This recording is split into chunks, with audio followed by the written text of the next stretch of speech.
Samples para las aplicaciones Caustic y Bismarck. Así es, chicos, son las aplicaciones que más he utilizado para crear samples. Bueno, aquí tenemos el Caustic. Normalmente seguro vieron en el Caustic estos sonidos sueltos en el teclado verde PCMC. Ojo, el audio va a salir de aquí nomás, del celular se está captando para que puedan escuchar mi voz. Pero yo he creado sesiones que son sonidos divididos. Igualito existe samples sueltos en la aplicación Bismarck. Vamos a voltear, aquí está. Vamos a cargar alguna sesión o un sonido suelto. Y también sesiones. Sin embargo, la desventaja del Bismarck es que no puedes enviar a otro celular las sesiones. Ambas aplicaciones geniales, muy chéveres. ¿Puedes salvar tu evento? Claro que sí, puedes tocar en vivo. ¿Y qué necesito si quisiera conectar a un teclado real?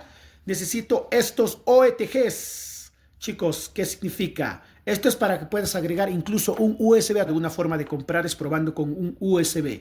OETG, adaptador, por ejemplo, tipo C para USB, tipo C, también esto es para iPhone, tipo C, OTG, como dice aquí, OTG, para que puedas conectar tu teclado. Por ejemplo, yo voy a conectar este teclado, vamos a ir con el Caustic, ahí lo conecto, el adaptador, como pueden ver, lo conecto sin abrir la aplicación y abro ahí la aplicación Caustic.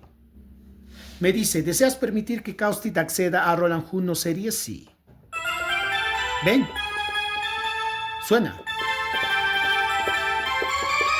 Y claro que sí, de esta forma puedes tocar en vivo, presentarte y salvar el evento. Una recomendación que siempre he mencionado es que si vas a utilizar tu celular para tocar un evento donde te están pagando o es un contrato oficial, cuides bastante la entrada de carga, ya que si vas a llevar tu celular en tu bolsillo, si no lo vas a cuidar y es tu trabajo, puedes tener fallas en la conexión, chicos. Si vas a usar para algo ya profesional, tienes que comprarte incluso, por mí te diría, un celular exclusivo que tenga un protector en la parte de abajo donde conectas tus cables ya de otro nivel.